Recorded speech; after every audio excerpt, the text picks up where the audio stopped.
What the? What is this place? What's your name, honey? I'm Joe. I teach middle school band. Got it, go for it! Today started out as the best day of my life. Back here tonight, first show's at 7. Yes! Woohoo! You know what that's gonna say? Joe Gardner. I did it. I got the gig. Must have been sudden for you. What? Oh my goodness! Oh my goodness! Help! I'm not done! Oh my goodness!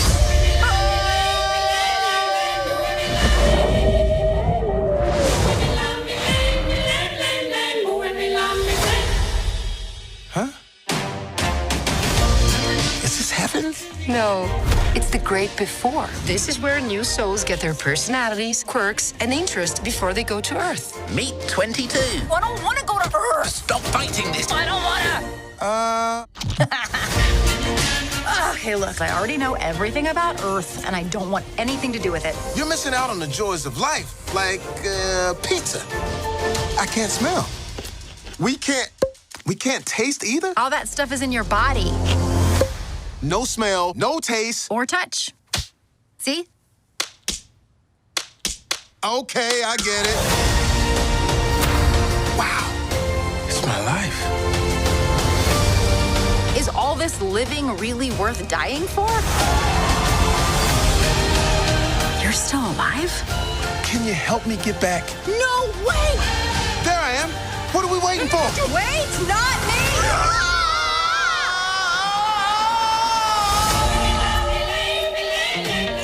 That's weird. What is it? 151,000 souls going to the great beyond every day, and I count every single one of them.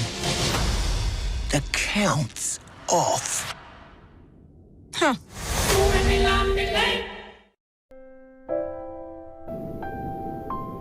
할렐루야, 여러분 안녕하세요. 일산 베델교회 고동부를 담당하고 있는 나정주 목사입니다. 여러분 지난 한 주간 어떻게 지냈나요? 특별히 설 명절이었잖아요. 여러분 설 명절이라고 하면 좀 뭔가 이렇게 시끌시끌하고 부쩍부쩍 사람이 좀 많아야지 이렇게 명절 같은 느낌도 들고 그러는데 코로나 때문에 또 나라에서 엄격하게 사람을 만나는 것들을 또 제한하고 하다 보니까 사람을 만나는 것이 조금 쉽지 않았던, 어떻게 보면 우리 인생에 있어서 이런 설날이 있었을까 하는 생각도 드는데요. 그렇게 사람을 만나는 것이 좀 쉽지 않았던 설날이었던 것 같습니다.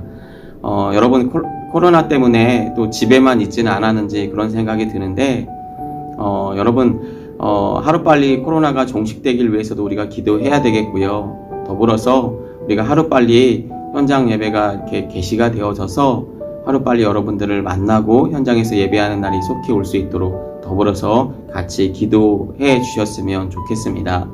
특별히 오늘은 또 여러분 온라인 예배로 하나님 앞에 예배하게 되었습니다. 오늘은 거룩한 주일이고요. 우리가 하나님 앞에 예배할 때 우리의 모습이 어떠해야 하는지, 또 우리가 준비해야 될 것은 무엇인지 성경책과 우리의 마음을 또 하나님 앞에 온전하게 드리면서 이 한 시간 하나님 앞에 예배했으면 좋겠고요. 귀한 모습으로 또 하나님 앞에 우리의 마음을 모아서 하나님 앞에 그 하나님 앞에 나아가는 귀한 복된 시간 되었으면 좋겠습니다. 우리 사도신경으로 신앙 고백하심으로 우리 하나님 앞에 예배 시작하도록 하겠습니다. 전능하사 천지를 만드신 하나님 아버지를 내가 믿사오며 그 외아들 우리 주 예수 그리스도를 믿사오니 이는 성령으로 잉태하사 동정녀 마리아에게 나시고 본디오 빌라도에게 고난을 받으사 십자가에 못 박혀 죽으시고 장사한 지 4일 만에 죽은 자 가운데서 다시 살아나시며 하늘에 오르사 전능하신 하나님 우편에 앉아 계시다가 저리로서 산 자와 죽은 자를 심판하러 오시리라. 성령을 믿사오며 거룩한 공회와 성도가 서로 교통하는 것과 죄를 사하여 주시는 것과 몸이 다시 사는 것과 영원히 사는 것을 믿사옵나이다. 아멘.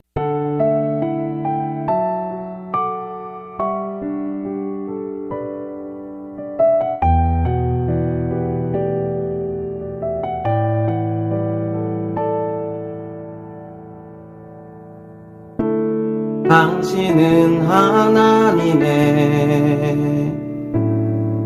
언약 안에 있는 축복의 통로.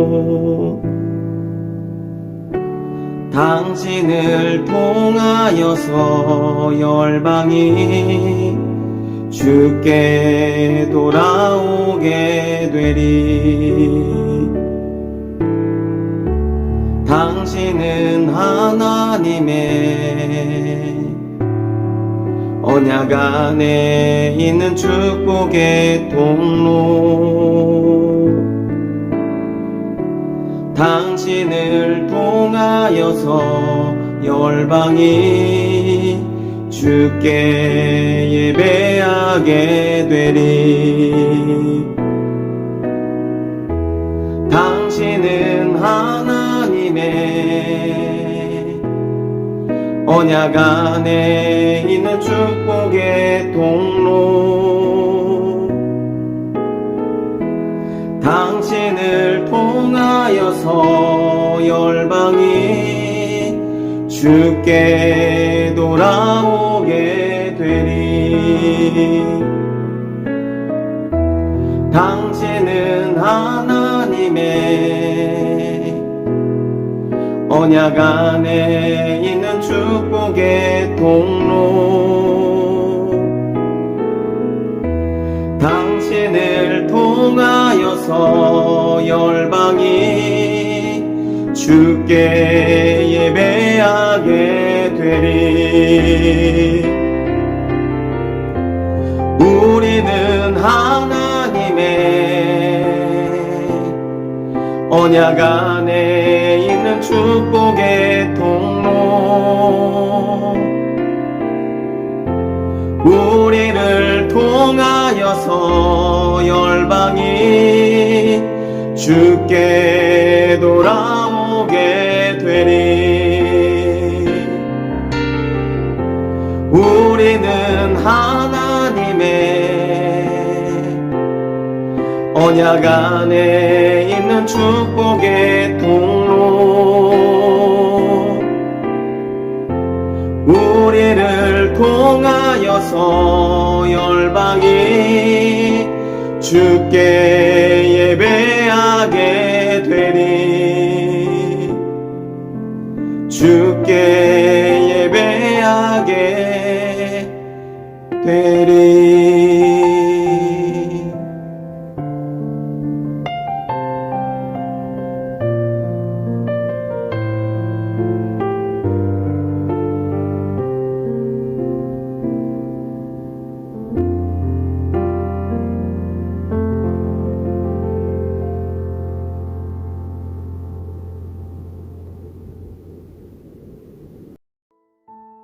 하나님 감사합니다.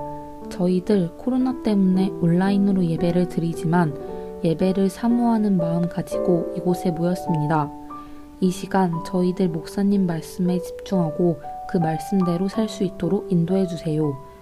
학교 생활도 최선을 다할 수 있도록 인도해 주시고 좋은 선생님들과 친구들 만날 수 있게 해주세요. 또한 저희들이 먼저 좋은 친구 될 수 있도록 지혜와 은혜 내려주세요. 늘 저희들을 위해 기도해 주시는 목사님과 선생님들의 수고를 기억해 주시고 축복해 주세요. 이 모든 말씀 예수님의 이름으로 기도드렸습니다. 아멘. 오늘 우리에게 주시는 하나님의 말씀은 창세기 12장 1절에서 5절까지의 말씀입니다. 여러분 가지고 있는 성경책을 찾아주시면 감사하겠습니다. 창세기 12장 1절에서 5절까지 말씀 우리 한 목소리로 합독하도록 하겠습니다. 1절부터 시작. 여호와께서 아브라함에게 이르시되 너는 너의 고향과 친척과 아버지의 집을 떠나 내가 내게 보여줄 땅으로 가라. 내가 너로 큰 민족을 이루고 내게 복을 주어 내 이름을 창대하게 하리니 너는 복이 될지라. 너를 축복하는 자에게는 내가 복을 내리고 너를 저주하는 자에게는 내가 저주하리니 땅의 모든 족속이 너로 말미암아 복을 얻을 것이니라 하신지라. 이에 아브라함이 여호와의 말씀을 따라갔고 롯도 그와 함께 갔으며 아브라함이 하란을 떠날 때에 75세였더라.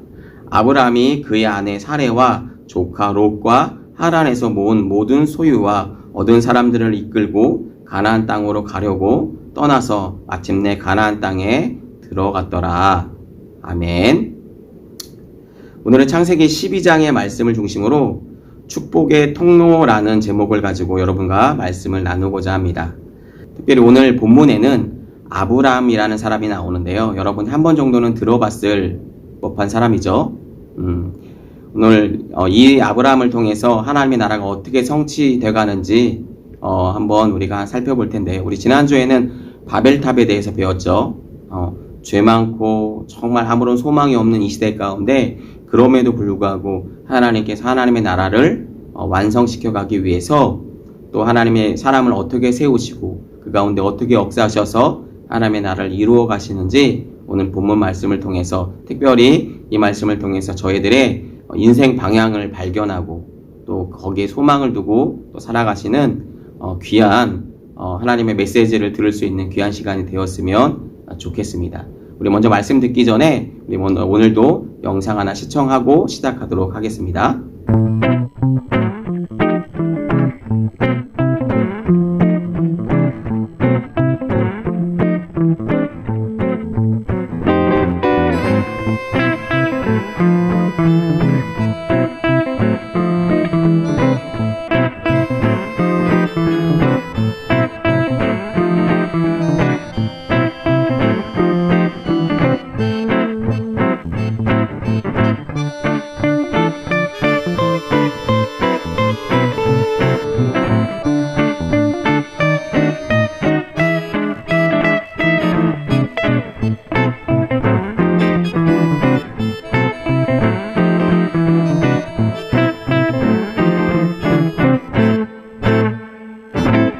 나는 복의 통로입니까? 여러분 혹시 사해라고 들어보신 적이 있으신가요? 실제로 이스라엘에 존재하는 바다 이름인데요. 이것을 한자어로 풀어내면 죽음의 바다라는 뜻이 되는 거예요. 이 사해라고 이름이 붙여지게 된 계기가 더 재미있는데, 실제로 사해는 요르단 강으로부터 유황 성분과 질산 성분의 그 성분이 함유된 물이 하루에도 수백만 톤씩 사해 바다로 들어간다라고 그러니까 유입된다라고 얘기를 해요. 그런데 이상하게도 물이 들어가는 그 유입로는 있는데 나가는 출구가 없는 거예요. 물이 빠져나갈 구멍이 없는 거죠. 그러다 보니까 수보는 증발되고 어떻게 될까요? 그 바다에 염분만이 고스란히 바다에 남아있게 되는 거죠. 그래서 여러분 사해 바다의 그 염도가 일반 바다에 비해서 5배 정도가 높다라고 얘기해요. 그 수치가 약 34.2% 정도 된다고 하니까 굉장히 높죠. 그래서 바다 생물이 살지 못하는 바다가 되었다라는 거예요. 여러분, 앞에서 사해 바다가 이렇게 모든 바다 생물들이 살 수 없게 된 이유가 여러분 뭐라고 얘기했나요? 그 물로, 그 사해 바다로 들어가는 그 유입로는 있는데, 들어가는 입구는 있는데, 쉽게 얘기하면 나가는 출구가 없는 거죠. 물이 흘러 들어가는데 흘러 나오질 않는 거예요. 예. 여러분, 우리 주변에도요, 이렇게 흐르지 않고 고여 있다가 썩어버린 것들이 여러분 있을 수가 있죠. 물이 빠지지 않고 고여만 있다가 여러분, 우리 매스컴을 통해서 보면 그런 거 많이 보게 되죠. 적조 현상이나 녹조 현상을 일으키고 많은 그런 어떤 썩어버린 호수라든지, 그죠? 그런 강이라든지 이런 것들을 한번 매스컴을 통해서 여러분 한번 봤을 거예요.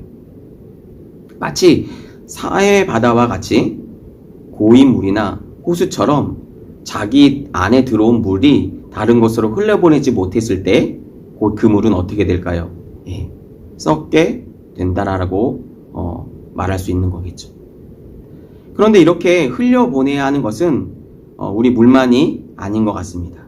바로 우리의 삶 속에서도 무언가를 흘려보내야만 한다라고 하는 거죠.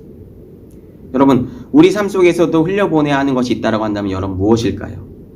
이 시간에 그렇게 흘려보내야 할 것이 무엇이고 그렇게 또 흘려보내야 하는 이유와 또 방법에 대해서 오늘 하는 말씀을 통해서 한번 살펴보기를 원해요. 우리 먼저 창세기 12장 1절 말씀을 우리 다 같이 한번 읽어볼까요? 창세기 12장 1절 말씀입니다. 여호와께서 아브라함에게 이르시되 너는 너의 고향과 친척과 아버지의 집을 떠나 내가 내게 보여줄 땅으로 가라. 하나님은 아브라함에게 고향과 친척과 아버지의 집을 떠나라고 말씀하셨어요. 아브라함은 갈대아 우르라는 지역에서 살았는데요. 그곳은 아브라함이 가족이 살고 있었던 곳이었죠. 그곳에서 아브라함의 가족은 우상을 만드는 일을 했어요. 그곳에서 하나님은 고향과 친척과 아버지의 집을 떠나라고 말씀하셨고, 그리고 지금까지 믿고 의지하고 있었던 삶의 터전을 다 버리고 떠나라고 명령하신 것이죠. 그런데 1절 본문의 후반절을 보시면 하나님은 이상하게도 아브라함에게 어디로 가라고 하는지 정확하게 명확하게 말씀하고 계시지 않아요. 어떤 의미에서는 여러분 말도 안 되는 소리로 여러분에게 들릴 수도 있어요. 마치 아브라함에게도 그렇게 들렸을 거예요. 아브라함이 생명처럼 여겼던 모든 것을 버리고 떠나라고 하신다면 최소한 여러분 어디로 가라고 하시는지 말씀을 목적지 정도는 얘기해 줄 수도 있을 텐데, 그렇죠? 그런데 하나님은 어디로 가라고 말씀하고 있지 않다라는 거예요. 그러면 여러분 떠나는 사람의 입장에서 여러분들이 만약에 아브라함이라고 한다면 불안하지 않겠어요?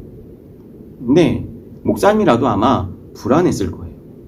그런데 오늘 아브라함에게 나타나신 하나님은 어디로 가야 할지 분명한 목적지는 정해주시지 않았지만, 그러나 하나님은 분명하게 가라라고 명령하고 계신 거예요.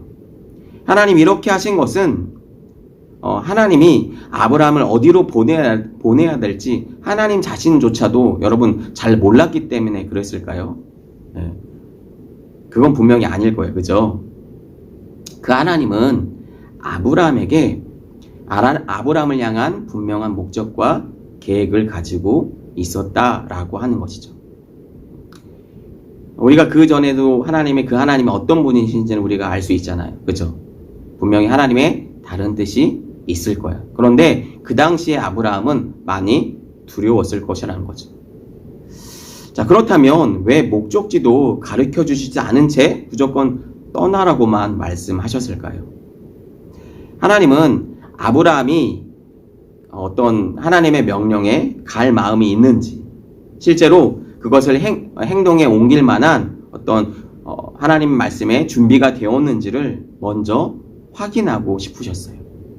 1절 말씀을 보면 아브라함에게 가라고 명령하신 하나님은 어느 곳으로 가야 할지는 말씀하지 않으셨죠. 그러나 분명한 하나님의 약속을 주셨어요.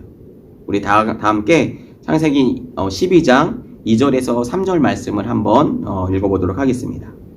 창세기 12장 2절에서 3절입니다. 내가 너로 큰 민족을 이루고 내게 복을 주어 내 이름을 창대하게 하리니 너는 복이 될지라. 너를 축복하는 자에게는 내가 복을 내리고 너를 저주하는 자에게는 내가 저주하리니 땅의 모든 족속이 너로 말미암아 복을 얻을 것인지라 하신지라. 아멘. 여기서 하나님은 아브라함에게 세 가지 말씀을 약속을 주세요. 자, 첫째는 땅에 대한 약속을 하고 계세요. 구약에서 땅이라고 하는 것은 하나님의 통치를 받는 영역을 말해요. 이것은 하나님께서 아브라함을 통해서 하나님의 나라를 이룰 것이란 약속을 하고 계신 거예요. 자, 둘째는 자손에 대한 약속이세요. 아브라함의 자손은 후에 큰 민족을 이루게 되는데요. 그들은 하나님이 보여주신 그 땅에서 다 함께 살 수 있게 될 것이라는 것을 하나님은 약속하고 계신 것이죠. 자, 세 번째입니다. 복에 대한 약속을 주세요. 여기서 복은 하나님의 창조 질서가 구현된 상태, 즉 완성된 상태를 의미하는 거예요. 따라서 아브라함이 하나님의 은혜를 받은 백성으로서의 삶을 살아가게 된다는 것을 의미하는 거예요. 이 말은 그러니까 아브라함 자체가 복의 근원, 복 자체가 된다라고 하는 정말 엄청난 하나님의 은혜의 축복이라고 얘기할 수가 있어요. 하나님의 은혜를 날마다 누릴 수 있는 그 백성이 될 것이라고 하는 것을 하나님은 이 약속을 통해서 아브라함에게 주신 것이죠. 예, 정말 놀라운 축복이죠. 네, 이렇게 복이 된, 그러니까 그 복 자체가 된 아브라함에게 하나님은 이제 복에 대한 약속을 한 가지 더 말씀하세요. 이 은혜가 얼마나 큰지 여러분 우리가 다 함께 좀 봤으면 좋겠는데요. 오늘 본문의 3절 말씀입니다. 보세요. 땅의 모든 족속이 너로 말미암아 복을 얻을 것이라 하신지라. 다시 한번요. 땅의 모든 족속이 너로 말미암아 복을 얻을 것이라 하신지라. 자, 이 말씀은 하나님의 은혜를 통해 하나님의 백성이 된 아브라함에게 이제 온 민족과 열방이, 다시 말하면 온 세계가 하나님의 백성이 되는 은혜를 누리게 될 것을 하나님은 지금 아브라함에게 약속을 주고 계신 거예요. 그래서 성경을 보면 여러분 아브라함의 자손이라고 말하면 여러분 무엇을 우리가 아브라함의 자손을 통해서 알 수 있어요? 그 말을 통해서 우리가 무엇을 알 수 있어요? 아브라함의 자손. 이 말이 무엇을 상징하고 있냐면 이미 하나님께 구원받은 백성임을 성경은 이미 거기서 얘기하고 있는 것이죠. 여러분 이해되시죠? 그러니까 아브라함은 하나님의 선택을 받은 민족의 시초가 되는 것을 얘기하고 있는 거예요. 지금도 우리 팔레스타인 땅에 가보면 요르단과 이스라엘 간에 막 분쟁이 있죠. 싸움이 있죠.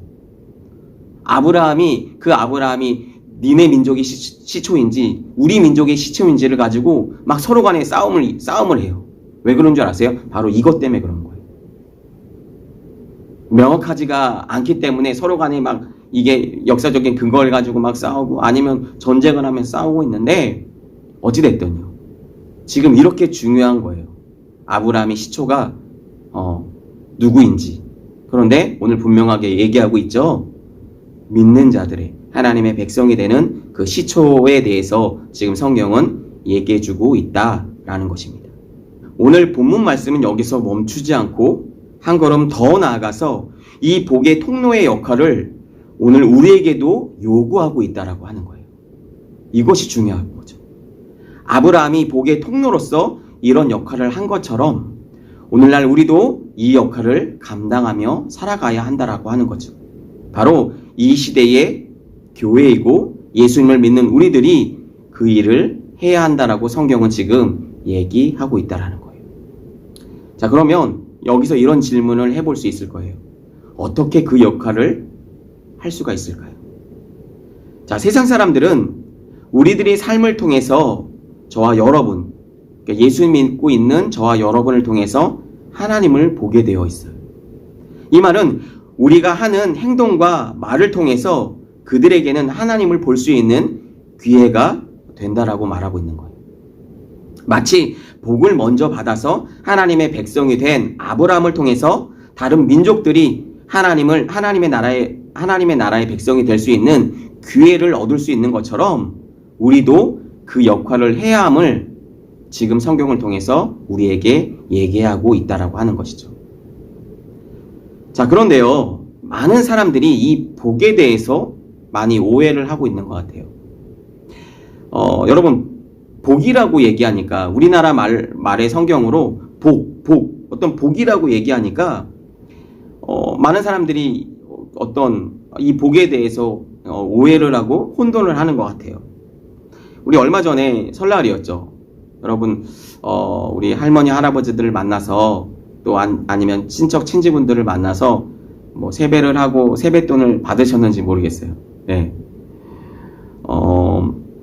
세뱃돈에 우리 할 때 여러분 새해 복 많이 받으세요 이렇게 얘기하죠. 복이라는 단어가 들어가죠. 뭔가 복이라고 얘기하면 무엇을 생각하게 돼요? 어떤 돈이 많이 생기는 것, 물질이 많이 생기는 그런 거 생각을 하죠. 그리고 뭐 건강하고 내 외모가 이뻤으면 좋겠어, 멋있었으면 좋겠어. 그것도 복의 하나라고 생각할 수 있어요. 또 어디를 가든지 다른 사람들이 나를 잘 알아봐 줬으면 좋겠어. 내가 유명해졌으면 좋겠어. 뭐 그런 것도 복의 하나라고 생각할 수 있어요. 또 우리가 쉽게 오인할 수 있는 것 중에 하나가 좋은 대학을 가고 좋은 회사에 취직하는 것. 그것도 복 사상에 대해서 한 가지라고 얘기해 볼 수 있어요. 마치 이런 거예요. 세상 사람들의 어떤 잘 되고 잘 먹고 잘 사는 것. 여기에는 하나님이 없죠. 근데 우리가 안타깝게도 저번 시간에 우리 배웠어. 바벨탑 사건을 통해서 하나님이 없는 열심, 하나님이 없는 성공, 하나님이 없는 만족, 뭐라고 얘기했나요? 교만이라고 얘기했죠. 바로 그런 거예요. 그러니까 이 복은 세상 사람들이 말하는 복과는 개념이 다른 거죠. 하나님이 아브라함을 부르셔서 복의 통로가 되게 하신 것은 결코 이런 세상적인 요소로만 가득 채워진 삶이 아니었다라고 하는 거예요. 그런 아브라함에게 주신 약속은 무엇이었을까요? 앞서 우리가 살펴본 바로 하나님 나라의 백성이 되는 엄청난 은혜를 주셨다라고 하는 것을 여러분 우리는 꼭 기억해야 한다는 거예요. 아브라함을 만나시고 그에게 떠나라고 하셨으며 그에게 복을 주셔서 너가 복이 될 거야 라고 하나님께서 아브라함에게 약속하셨어요. 영적으로 우리는 아브라함의 후손이라고 얘기를 합니다. 아멘이시죠? 그런 아브라함의 후손인 우리들도 이제 이 복의 통로의 역할들을 잘 감당해야 함을 성경은 우리들에게 또한 말하고 있는 거죠. 우린 지난주에 바벨탑을 쌓았던 나만을 위한 삶이 아닌 하나님의 뜻을 이루는 삶에 대해서 배웠어요. 바로 그 삶이 복의 통로가 되는 삶이라고 얘기할 수 있어요. 아브라함이 받은 복이 흘러서 그죠? 저와 여러분에게까지 왔고요.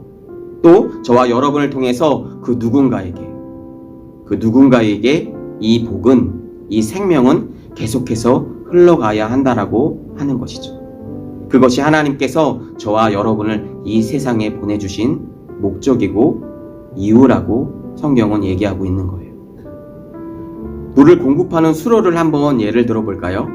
지난주에 담임 목사님께서 주일날 설교 때 논에 물이 어떻게 되는지, 물이 어떻게 흘러가는지를 예를 들어서 한번 설명하신 적이 있어요. 여러분, 논이 굉장히 많은데 여러분 여기에 물이 어떻게 공급되는지 여러분 혹시 시골 같은 데 가보셔서 여러분 보신 적이 있으신지 모르겠어요. 이게 물을 길러다가 각 논에다가 다 되는 게 아니라 한쪽에다가 물이 들어가게 되면, 그죠? 그러면 그 논에 물이 계속해서 차겠죠. 차고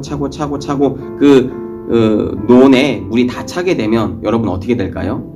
한쪽에 뚝을 허물어뜨려서 그 물이 다시 다른 쪽에 물이 들어가지 않은 논에 다시 물이 흘러가는 거죠.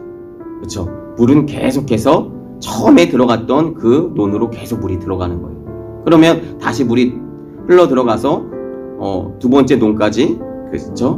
물이 차겠죠. 그러면 두 번째 논은 다시 뚝을 허물어서 세 번째 논으로, 네 번째 논으로 그렇게 해서 물이 계속해서 흘러가게 되는 거예요. 그런데 여러분, 물이 흘러가지 않고 계속해서 뚝을 허물지 않고 그것을 딱 막아놓게 되면 물이 계속 고여있는다고 여러분 어떤 벼에 좋은 영향을 끼칠까요? 여러분 절대 그렇지 않아요. 오히려 어떻게 될까요? 벼가 썩게 되겠죠. 이거는 다 아는 사실이란 말이에요. 마치 이런 거예요. 우리 안에 하나님께서 좋은 선한 것을 주시고 좋은 복의 역할을 주셨지만 이런 것들을 우리만 갖고 있게 되면 결국 그것은 썩게 되어진다라고 하는 거예요. 예. 여러분 이것을 꼭 기억했으면 좋겠어요. 그렇다면 여러분 이제 우리는 하나님 그 아브라함으로부터 마치 좋은 어떤 축복의 통로의 역할들을 그 선물 같은 그 역할들을 하라고 우리도 그것을 받았는데 저와 여러분에게까지도 그 생명이 흘러 들어왔는데 그렇다고 한다면 이제 우리가 어떻게 살아야 할까요? 처음 시작에 사해바다에 대한 이야기를 여러분께 해드렸죠. 그 바다가 여러분 사해바다가 된 이유가 여러분 무엇이라고 얘기했나요? 들어온 물은 있는데 여러분 물이 흘러나갈 그 구멍이 없는 거죠. 다시 말하면 흘려보내지 않아서 어떻게 됐다는 거예요? 그 물이 수분기만 증발되고 결국은 염분만 남아있는 죽음의 바다가 되었다라고 얘기를 했죠. 즉 통로의 역할을 잘 감당하지 못하면, 내지는 그 통로의 역할을 감당하지 않으면 어떻게 된다라고 하는 거예요? 그 물이 적든 그 물이 많든 간에 상관없이 거기에 있는 것은 다 썩게 되어진다라고 하는 것입니다. 여러분, 이것을 꼭 기억했으면 좋겠어요. 여러분, 이제 말씀을 좀 정리하려고 합니다. 하나님은 우리 베델에 있는 모든 청소년 한 사람 한 사람에게 하나님의 계획에 맞게 이 복의 통로로 여러분을 다 부르셨어요. 이건 어떤 특별한 예수님을 믿는 사람, 특별한 목사님, 신앙심이 뛰어난 어떤 선생님들에게만 주신 것이 아니라 예수 믿는 모든 사람들에게 다 이 복의 통로의 역할들을 다 주셨다라고 하는 거예요. 예수 그리스도를 구주로 믿고 구원을 받은 우리가 이제 세상을 향해 예수님을 전하고 기쁨의 소식, 그 구원을 전하기를 원하시는 거예요. 내 주위의 친구들, 가족, 그리고 내가 만난 사람들에게 이 복음을 전하고 예수 그리스도의 향기와 생명수를 전하는 그 통로가 되기를 원하고 계신 거예요. 이 일은 여러분, 우리가 반드시 예수 믿는 우리들이 해야 될 마치 사명과 같은 거예요. 이 통로의 역할을 저와 여러분이 잘 감당함으로 말미암아 하나님의 나라를 세워갔으면 좋겠어요. 지난주에 목사님이 이런 얘기를 해드렸어요. 어떤 직업을 통해서든지 우리는 다 하나님의 뜻을 이루어드릴 수 있어요. 하나님의 뜻이라고 얘기하는 게 바로 이거예요. 우리를 통해서 하나님의 나라가 확장되고 하나님의 나라가 잘 세워지는 것. 그것이 하나님이 이 세상에 저와 여러분을 이곳으로 보내신 하나님의 목적과 이유라고 하는 것을 여러분 꼭 기억했으면 좋겠어요. 그래서 예수님을 믿는 우리들은 우리 안에 들어온 이 복, 특별히 우리 주변에 흘려 보내야만 하는 거예요. 그래야 이 일을 통해서 생명이 없는 곳에 생명이 생기게 되고요. 소망이 없는 곳에 소망이 생기게 됩니다. 바로 예수 그리스도의 복음이 흘러간 곳에는 위로와 소망과 사랑이 넘치게 되는 것이죠. 목사님은 여러분들에게 도전을 드리고 싶어요. 여러분이 가는 곳곳마다 어둠의 세력이, 어둠의 역사가 떠나가고 빛이신 예수 그리스도의 생명의 역사가 저와 여러분을 통해서 계속해서 나타나진다고 한다면 저 하늘나라에서도 하나님 기뻐 받으시고 마치 그 삶을 여러분 하나님께서 카운트하고 계실 거예요. 그래, 누구누구야, 잘하고 있어. 하나님이 그렇게 마치 우리들 향해서 박수 치시고 응원을 해주실 거예요. 잘하고 있다. 여러분, 그렇게 살아가시는 저와 여러분이 되었으면 좋겠어요. 이 시간에 우리 한 주간 복의 통로로서 그 복을 마음껏 흘려보냈으면 좋겠어요. 단지 코로나 상황이라고 집에만 있을 수밖에 없다라고 하는 어떤 모르겠어요. 그런 환경과 또 어려움에 처할 수 있지만, 그러나 우리가 최대한으로 우리가 우리 안에 있는 예수 그리스도의 생명을 계속해서 풍겨나갈 수 있도록, 그 생명 역할들을 감당할 수 있도록 저와 여러분이 그렇게 살아가는 한 주가 되었으면 좋겠어요. 복음이 필요한 자들에게 복음을 전해주고 예수님이 필요한 자들에게 예수님을 나눠줄 수 있는 이 시대의 작은 교회, 또 작은 예수, 그쵸? 우리 저번 주에도 작은 노아, 그죠? 계속해서 그런 하나님의 역사가 저와 여러분을 통해서 나타나지기를 간절히 소망합니다. 시간에 우리 말씀을 기억하면서 시간 우리 2분 정도만 기도했으면 좋겠습니다. 시간 기도하실 때에 나는 부족할 수 있어요. 그러나 내 안에 계신 예수님께서 나를 통해서 그 일들을 하길 원하신다는 거예요. 나는 연약하지만 하나님 나를 통해서, 하나님 나의 부족함을 알고 주님 앞에 도움을 구하고 나아갈 때 그 주님께서 능히 여러분을 통해서 하나님의 그 역사를 이루어 가실 줄로 믿습니다. 지금 우리 하나님의 말씀을 믿음으로 지금 우리 2분 정도만 기도했으면 좋겠습니다. 기도합니다. 살아계신 하나님, 은혜와 사랑을 감사합니다. 하나님의 말씀을 듣고 깨달은 우리들이 하나님의 주님의 참다운 복의 통로로 살아가기를 결단하고 이 시간 주님 앞에 무릎 꿇어 주님 앞에 기도합니다. 주님, 나의 믿음 없음을 주님 불쌍히 여겨 주시옵소서. 하나님, 나를 통해서, 나의 눈을 통해서 하나님 세상을 보시고 나의 손을 통해서 하나님의 일을 하시며 나의 손과 발을 통해서 하나님의 그 영광을 드러내는 그 귀한 삶을 살아갈 수 있도록 하나님 인도하여 주시옵소서. 특별히 나의 삶을 통해서 하나님을 또 하나님 증거하는 삶을 살기를 원합니다. 나의 손과 발이 가는 곳을 통해서 하나님의 나라의 영광을 이뤄드리며 살아가기를 원합니다. 하나님, 이것이 하나님께서 원하시는 삶의 예배일진데 우리가 하나님 나 자신만을 바라본 채 할 수 없다고, 연약하다고, 부족하다고 얘기하는 우리들이 아니라 내 안에 계신 예수님, 하나님, 우리의 실패보다, 우리의 좌절보다, 우리의 문제보다 더 크신 주님이시기에 오늘도 그 주님의 말씀을 믿고 신뢰하며 다시 한번 그렇게 살겠다고 결단하고 나아가는 베델의 모든 청소년들 머리 위에 주님 성령으로 역사하여 주시고 임하여 주셔서 하나님 담대하게 하나님의 자녀로 하나님 이 세상 살아갈 수 있도록 주님 성령으로 함께하여 주시옵소서. 특별히 공부하는 가운데 있습니다. 지혜를 주시고 명철함을 주셔서 하나님 세상에 하나님 꼬리가 되지 아니하고 하나님 세상의 리더로서 하나님 원하시는 그 뜻 감당하며 살아갈 수 있도록 주님 도와주시고, 공부하는 가운데서도 정말 하나님의 리더들로 그 탁월함을 드러낼 수 있는 애들의 모든 청소년들 될 수 있도록 주님 축복하시고 인도하여 주시옵소서. 주님 사랑합니다. 주님 감사합니다. 살아계신 예수 그리스도의 이름으로 기도하옵나이다. 아멘.